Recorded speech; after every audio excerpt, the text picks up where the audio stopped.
Nabi Muhammad berdagang di usia 12 tahun. Gibran Rakabuming berdagang di umur 22 tahun. Jadi wali kota Solo itu pilihan rakyat, bukan ditunjuk oleh siapa-siapa. Prabowo Gibran jadi presiden dan wakil presiden Republik Indonesia adalah pilihan rakyat, bukan ditunjuk oleh siapa-siapa. Dari rakyat, oleh rakyat, untuk rakyat. Kalau Gibran bukan anak presiden, Anda ambil nggak? Tuh, sekarang itu gini. Jawaban. Udahlah Pak, nggak usah bohong. Kalau Mas Gibran bukan anak presiden, nggak bakal diambil, gitu loh. Nggak bakal diambil. Pakai mengatasnamakan pemuda, mengambil Mas Gibran dengan tujuan mewakili pemuda, bahwa simbol pemuda harus ikut memimpin negeri ini. Nggak usah bohong, nggak usah bohong. Semua udah pada tahu, rakyat udah pada cerdas gitu loh. Pemuda mana yang diwakili Mas Gibran? Pemuda mana yang merasa terwakili oleh majunya Mas Gibran? Wong nyatanya sekarang pada demo, pada protes, pada bersuara kok masih saja niat bohong. Memangnya nggak pada tahu apa?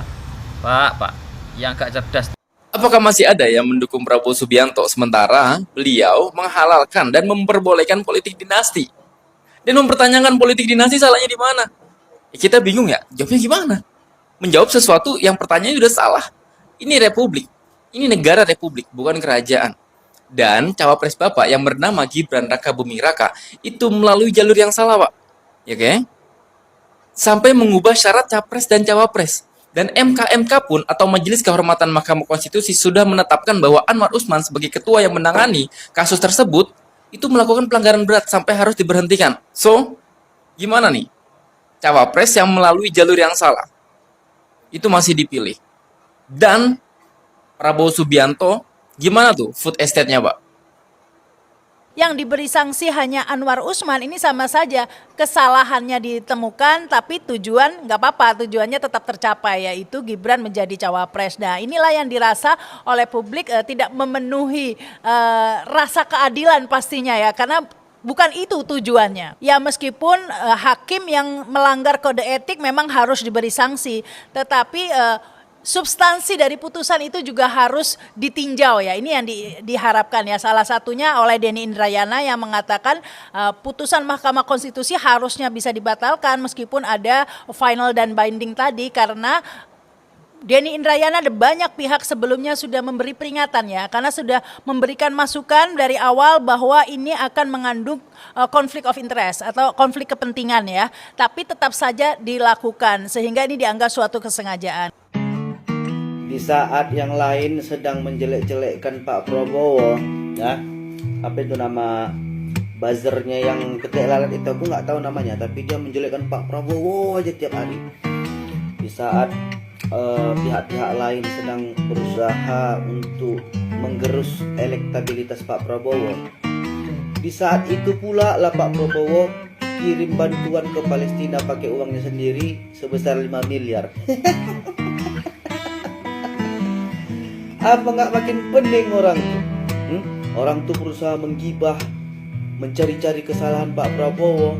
Pak Prabowo-nya malah nyumbang ke Palestina pakai uang sendiri pula itu 5 miliar. 5 miliar itu banyak, 5.000 juta. Kalian bayangkan kalau dibelikan itu Andi Plus untuk nutup muncung buzzer-buzzer itu, kurasa udah cukup.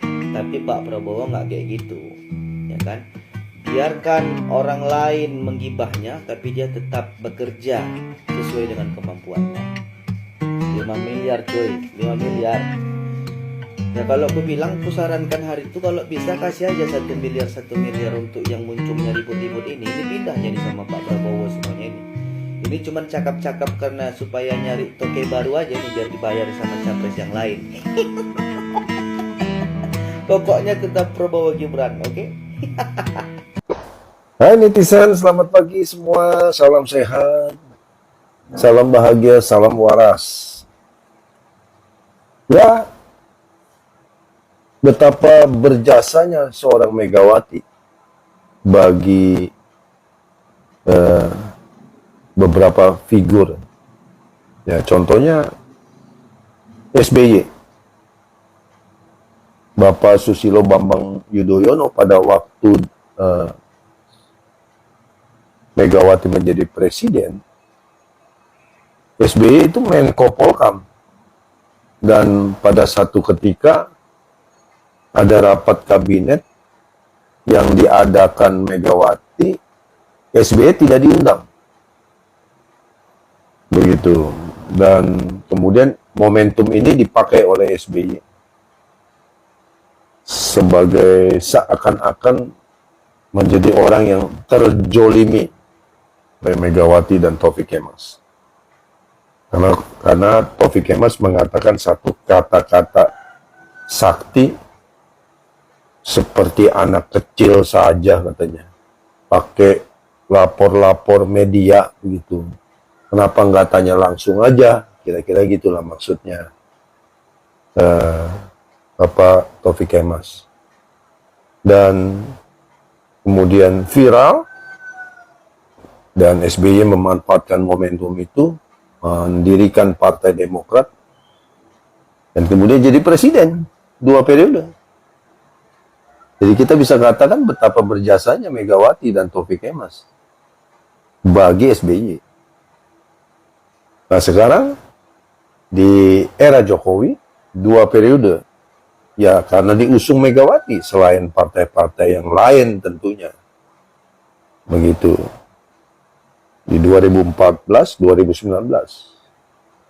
Nah sayangnya hubungan ini menjadi kemudian rusak ya karena pernyataan-pernyataan Megawati dan elit PDIP di ruang publik. Nah ini menjadi masalah. Dan begitu juga besok Gibran bakal menjadi pemimpin nasional karena dijolimi PDIP dan elitnya. Jadi lagi-lagi betapa berjasanya seorang Megawati bagi Jokowi dan keluarga. Ya itulah saudara sebuah fakta dan cerita. Ya. Karena Megawati bersuara, maka masyarakat bereaksi dan orang yang terjolimi kemudian mendapatkan simpati rakyat. Tetapi beda SBY dengan beda Jokowi.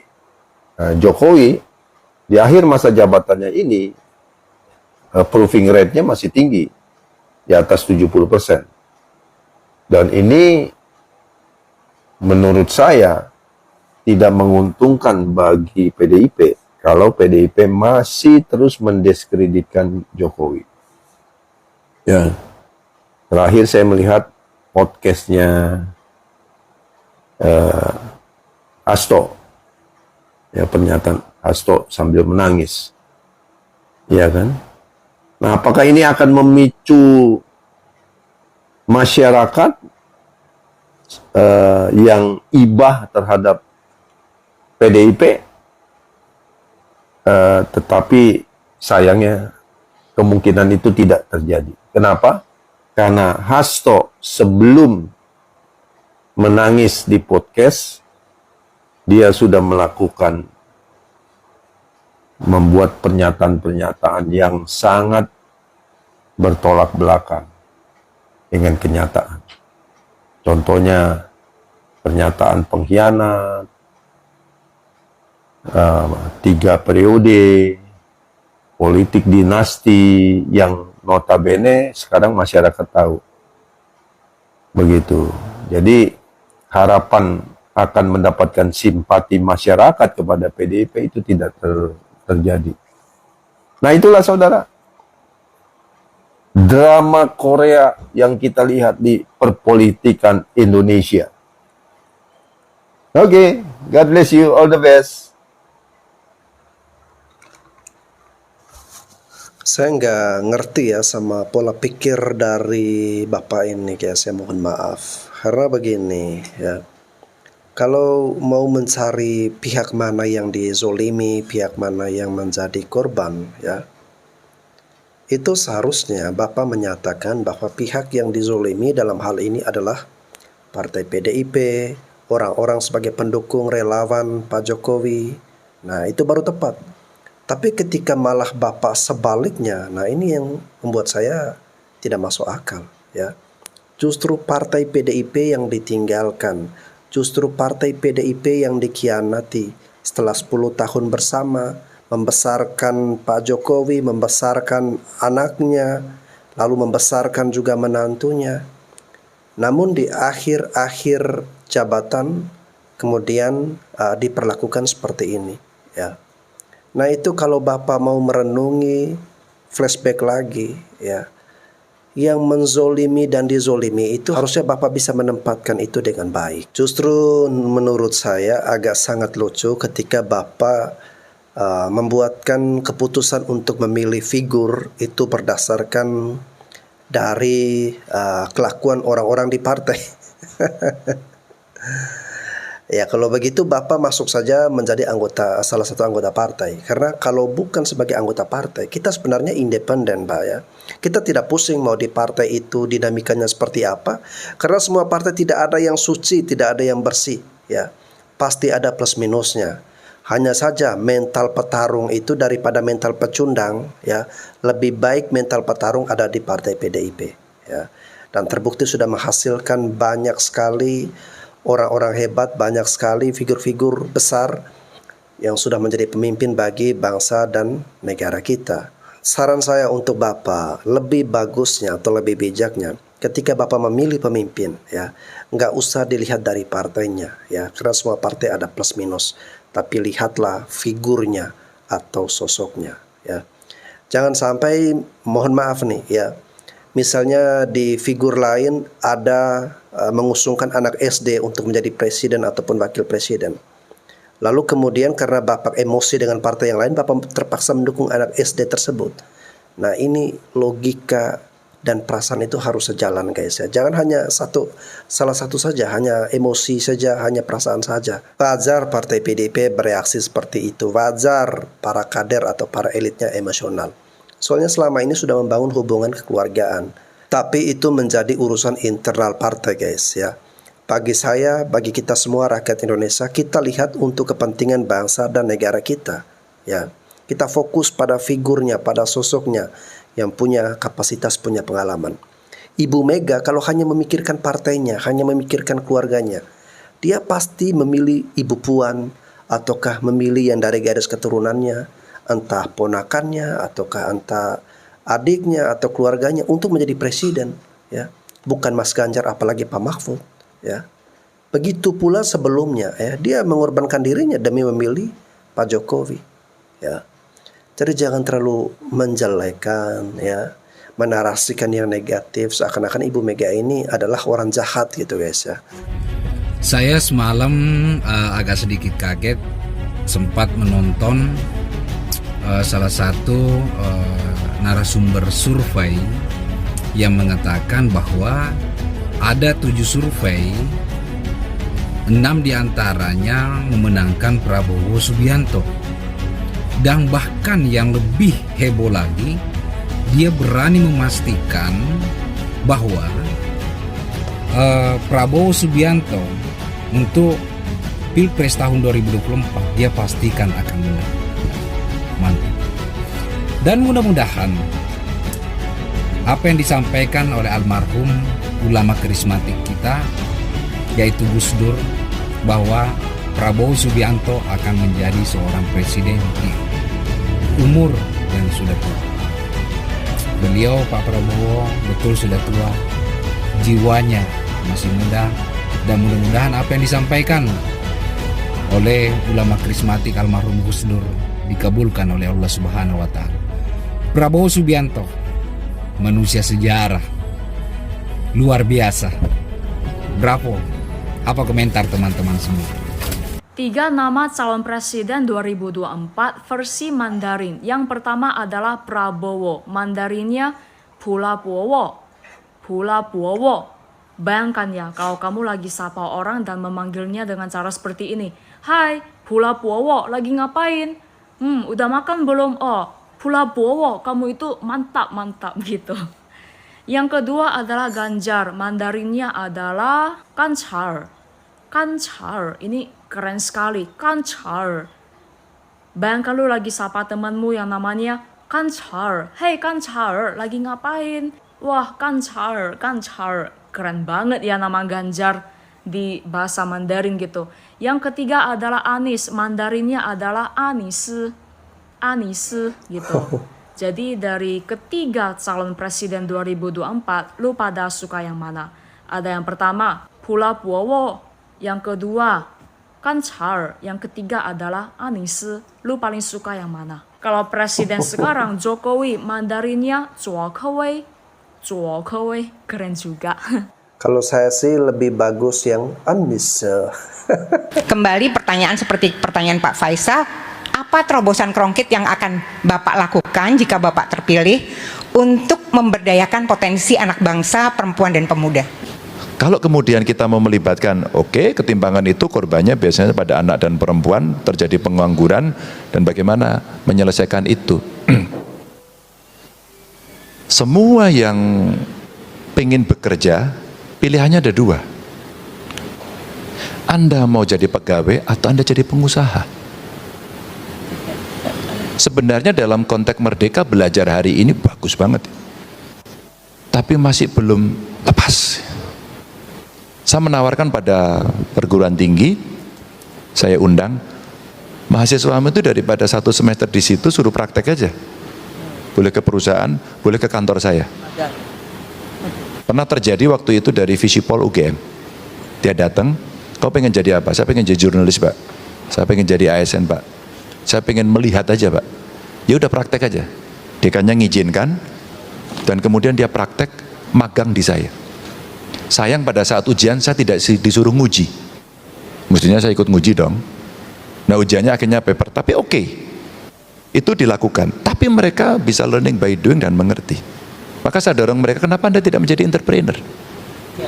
Pada saat entrepreneur pasti persoalannya satu, dia mengatakan selalu, kami nggak punya modal Pak. Lo modalmu itu sekolahmu itu. Hanya siapa yang bisa mendampingi untuk mengeluarkan. Alkisah Bu, kemudian saya membuat namanya Heterospace. Heterospace itu co-working space di mana mereka bisa berkumpul dan berdiskusi. Apa yang terjadi? Keluar, mereka berkolaborasi membuat usaha. Startup. Lalu pada berikutnya akhirnya adalah produknya dan mereka mengatakan bahwa kami tidak punya akses modal. Saya buat namanya Bu, kredit milenial Bu. Suku bunganya rendah, kita batasi plafonnya nggak tinggi-tinggi. Kita buat skim khusus Bu. Masuk ke sana. Termasuk bagaimana perempuannya? Perempuannya sama. Kemudian kita berdayakan, ada pekerja migran sudah pulang, ya. Ibu-ibu, karena lebih banyak perempuannya, apa keterampilan yang Anda bikin? Saya ke Hong Kong Bu. Di Hong Kong itu pelatihannya apa Bu? Mereka minta pelatihan pertanian. Sudah jelas keliru. Sudah jelas keliru. Di Hong Kong latihannya pertanian, yang dilatih itu pekerja migran. Nggak masuk akal. Akhirnya ada perbankan waktu itu kalau nggak salah BNI sama Mandiri yang melatih. Saya bilang, latihlah dia manajemen keuangan. Terus nanti di daerah itu kami yang mengerjakan. Keluarganya itu istrimu lagi kerja di luar, nanti dia balik, dia investornya. Yang dilatih keterampilannya kamu. Ada investasi dia masuk membeli aset sawah. Kamu yang dilatih.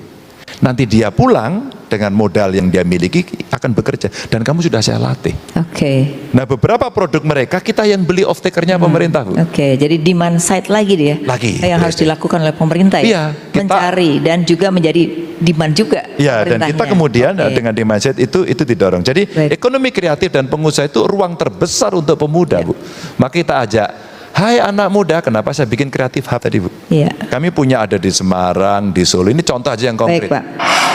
Nah pertanyaan saya Pak, selama ini kita investasi juga sudah tinggi, tetapi di daerah-daerah yang investasinya tinggi, kemampuan untuk mengurangi kemiskinan itu justru malah rendah.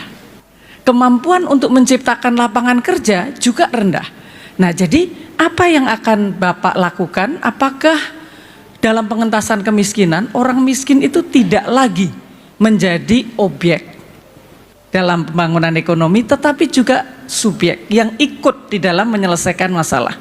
Mungkin detailnya saya mohon paparan dari Bapak. Terima kasih. Benar.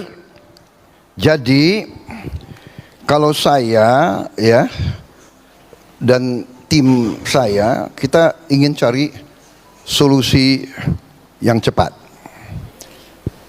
Jadi kita jangan berargumen berapa persen, berapa juta ini dan itu. Kalau saya sebagai mantan militer, saya dididik untuk selalu siap menghadapi kemungkinan paling jelek. Katakanlah kemiskinan, ya bukan kita mau berargumen, katakanlah kemiskinan kita memang sudah 100 juta orang. Ya berarti kurang lebih 21 juta kepala keluarga. Iya kan? What is the solution? Tadi saya sudah paparkan. Ya. Pemerintah kita sekarang sudah menggelontorkan puluhan miliar dolar dari APBN kita untuk meringankan beban orang-orang miskin. Subsidi energi, subsidi BBM, direct transfer, cash direct transfer, dana desa dan semuanya. Dan dalam pembagian tadi, Bapak Ibu lihat, ya alokasi untuk perlindungan sosial, bantuan sosial sangat-sangat besar. Kalau tidak salah, hampir 500 triliun. Untuk pendidikan 660 triliun dan sebagainya. Jadi kita punya modal. Kita harus ambil langkah berani. Antara lain, langkah yang saya ingin jalankan adalah makan siang gratis. Itu akan membantu semua keluarga miskin. Apakah ikuti World Bank, apa ikuti ini? Enggak. Semua anak Indonesia akan dapat makan, kecuali anaknya orang kaya. Anak orang kaya enggak butuh lagi. Tapi semua sekolah, semua pesantren dari usia dini akan kita kasih makan siang. Itu adalah keberpihakan. Itu adalah wujud dari keadilan sosial. Bagaimanapun satu keluarga punya 2-3 anak, dia sudah tidak perlu lagi mikir 3 anaknya akan dikasih makan tiap hari. Itu salah satu wujud daripada keberpihakan. Kemudian kita masih banyak lagi. Kita punya dana desa, ya 1 miliar satu desa. Kita masih ada lagi. Kita banyak sekali ada BLT, macam-macam BLT. Ini kalau kita himpun dan kita kelola, ini bisa jadi cash direct transfer. Katakanlah, ini saya kira banyak ekonom sudah menghitung ini, ya. Ini sudah dilaksanakan di Brazil dan sebagainya. Kapasitas kita ada. Jadi saya sangat optimis dalam waktu dekat kita bisa memperbaiki nasib orang-orang miskin kita. Oke guys, setelah mendengarkan dua jawaban ya dari Pak Ganjar dan juga Pak Prabowo, ya sama-sama luar biasa ya cara mereka untuk bagaimana mengentaskan kemiskinan, ya. Namun ada beberapa yang mungkin saya perlu koreksi dari Pak Prabowo ini, ya. Kalau menyangkut soal dana desa, ya oke lah, ya. Itu program dana dikhususkan untuk desa agar desa ini bisa mengembangkan segala potensi yang ada untuk bisa memajukan warga desanya, ya. Lalu kemudian kalau untuk program makan siang gratis untuk anak-anak yang menurut Pak Prabowo dikategorikan sebagai orang miskin, ya, mereka mendapatkan bantuan makanan gratis, ya. Nah ini menurut saya bukanlah suatu langkah atau metode yang efektif untuk mengentaskan kemiskinan. Memang itu akan memberikan manfaat buat anak-anak orang yang kurang mampu, ya, karena mereka mendapatkan makan siang gratis. Tetapi kalau untuk korelasinya ke pertanyaan bahwa apakah itu cara untuk mengentaskan kemiskinan, menurut saya itu bukan terobosan yang seperti itu, guys, ya. Karena ini seperti teman-teman ketika kita, mohon maaf ya, melihat pengemis di jalanan ya, lalu kita memberikan mereka sedekah ya, sedekah apapun yang diberikan oleh kita ya, besok kita datang lagi, mereka akan masih di tempat itu lagi ya, seterusnya masih juga di tempat itu ya. Ini artinya ya, kalau kita tidak lakukan terobosan, bagaimana membuat para pengemis ini biar mereka punya kemandirian tertentu, bisa sejahtera. Nah, kalau tidak ada terobosan untuk itu, mereka akan tetap menjadi pengemis. Ya. Harusnya digali akar persoalan mereka. Ya, lihat dari rumahnya, pekerjaannya apa, bagaimana mendayakan mereka, memberikan fasilitas yang seperti apa, agar mereka mau bergerak untuk berjuang. Ya, agar kemiskinan itu, ya, mental miskin itu tidak diwariskan terus-menerus kepada anak cucu. Bapak Ganjar Pranowo meragukan SDM Indonesia. Bahkan dia sebut juga lulusan UGM belum tentu dapat kerja ketika lulus. Ini videonya. Dan Mbak Nana sampaikan kepada mereka kok tadi, Anda yang sudah belajar ini belum tentu dapat pekerjaan. Dengar statement Ganjar kayak gitu, sebenarnya gue setuju. Kenapa? Beberapa kali gue dapat kesempatan untuk ngobrol sama business owner di Indonesia. Mereka bilang, kalau mereka pun kesulitan untuk mencari SDM yang benar. Gue pun menemukan kok di LinkedIn, para pencari kerja itu kurang punya etika, nggak tahu apa-apa, bahkan mereka nggak tahu mereka mau jadi apa. Tapi gue yakin SDM kita itu bukan bodoh, bukan males, tapi bingung mau jadi apa dan bingung harus apa. Tapi setelah gue merenung dan gue ngobrol sama banyak profesional, ya sebenarnya kita tuh setelah lulus kuliah bingung mau jadi apa, yang akhirnya membuat kita bingung harus ngelakuin apa, yang akhirnya lagi membuat kita jadinya asal kerja, asal nyari, kita nggak berkembang, kita nggak belajar. Ketika industri udah semakin berkembang tapi kitanya nggak belajar, jadinya ada gap di sana. Dan menurut gua faktor kita bingung mau jadi apa itu berpengaruh dengan kita terlalu jauh untuk mengenal diri kita sendiri. Sesimpel gua nemu banyak orang yang mereka nggak tahu skillnya apa, mereka bisa apapun nggak tahu, jadinya makin bingung. Nah, dasar dari mereka nggak punya skill ini karena mereka juga nggak tahu mereka mau jadi apa.